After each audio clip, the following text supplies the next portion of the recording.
His premier jockey, Hugh Bowman, joins us on Racenet TV. He's got a great book of rides on Saturday. We'll kick it off in the Group 1. You're on Prass here. You rode him first up in the Hobartville, where he finished third. He's now second up at the mile in Randwick Guineas. Yeah, looking forward to getting a better track this weekend. It's pretty rain-affected ground that we ran on in the Hobartville, and look, going into that, I think everyone involved with the horse was confident that he'd take good improvement out of the race, and I haven't had anything to do with the horse since then, but I'm sure he's come on, and if he has improved a couple of lengths, which we expected him to, he's well, he'd be in this race up to his ears anyway, but with the exception of Pero, or exemption of Pero, it's a very winnable race for this horse. And Rebel Dane, obviously, he had the benefit of the one run going into the Hobartville, and probably it's fair to say he's performed best on wet tracks anyway, so back on top of the dry ground out to the mile must give you a lot of confidence to turn the tables on him.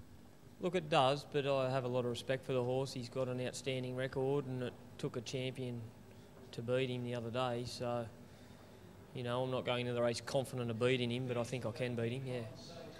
Okay. Miss Stella Bell, sticking with Gay, we've got 3 rides for Gay on Saturday. We've got Miss Stella Bell as well in the 5th.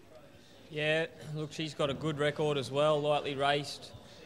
Put her through the paces last Saturday morning, and my word, she gave me a good feel, so looking forward to getting on her back under race conditions. Most Joyful, which of course is the sister to More Joyous. She's in the race 4. Yeah, I actually, believe it or not, rode her last Saturday morning as well, and she worked alongside Overreach, and admittedly didn't quite go as well as Overreach, but I think it's fair to say Overreach is a benchmark at this stage for the Golden Slipper, really. So look, it was good enough work for this race, and very excited about being on her back. The stable has sort of said that she's improved just lengths from her spring preparation, where she came in, just had the one trial. So the first up run, I think, was on a pretty wet track. You can probably put the pen through it and expect something better on a dry track. Oh, she'll race well. Don't worry about that. She'll be competitive, and you know, she's developed. Obviously, I don't ride a lot for the stable, and you know, I haven't been working with the stable, so I don't know of a development from the spring till now. But I know her work last Saturday morning was good enough for this race. One stable you do a bit of work for is Chris Waller. In the opening race of the day, the Randwick Stakes, which is a race that notoriously produces quite a few Sydney Cup winners. You're on Permit, who's third up from a spell.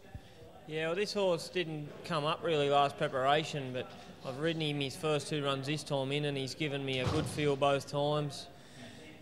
He's going into a suitable race. I do feel the horse will be better when he gets back to Rose Hill. But in saying that, he's got a couple of runs under his belt. He's going the right direction, and you know, I feel he's in for a good prep. Just on that second up run, Hugh, he was sort of in the box seat. He looked like he was right there. He was actually closer than some may have thought he would be in the run, and he looked to be doing it quite easily. But then when the run appeared for him, he just didn't seem to sort of extend. Well, look, he needs a bit further. So he raced, I think it was 1800 first up, and he raced very well. He met similar types of horses second up over 1900, and you know, he's probably looking for that bit further. So that's, I feel, the reason for that. Okay. John Sargent's good job, bro. Got the job done at Warwick Farm last start in good style. Can he make it back to back? Yes. Have you had much to do with him since that win? Rid him work a couple of times. He's an outstanding colt. He won impressively on rain-affected ground, and he's probably, because of that, he's slipped under the radar a bit. But he hasn't slipped under my radar. He's a serious 2-year-old, and I think you'll see a Golden Slipper performance on Saturday. It's a big statement. That's good. And Huey, also Ichihara.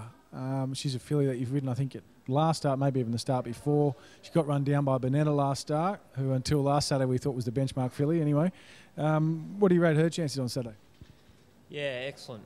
She's, you know, Alan withdrew her the other day because of the conditions of the track, the deteriorating conditions, and look, she's a consistent horse. She's a fast horse. She ran well, you know, above a grade first up, slightly, you know, beaten narrowly by, well, not a stablemate, but by they're both owned by the same owner in Mr. Altamonte. But look, Alan's just, you know, he's picking and choosing her races. I think it's the right thing. She's a stakes class filly, and she's going to be competitive wherever she runs, and she'll be competitive Saturday. Look, there's been a theory around, a couple of people suggesting that perhaps she doesn't quite get a strong 1,200 metres, but this preparation looks like she probably will. Well, she's a fast horse. It's as far as she wants. You know, I thought at the top of the straight the other day, I thought I was just waiting for them to come. Bonetta went past me comfortably, but nothing else got within cooey of me. And look, it's as far as she wants. She won't go much further, but Warwick Farm's not a stiff 1,200. She'll be right. Got the best for Saturday? I'd like to think Price here, but I'd have to say good job, bro. Thanks, mate. Good luck. Thanks.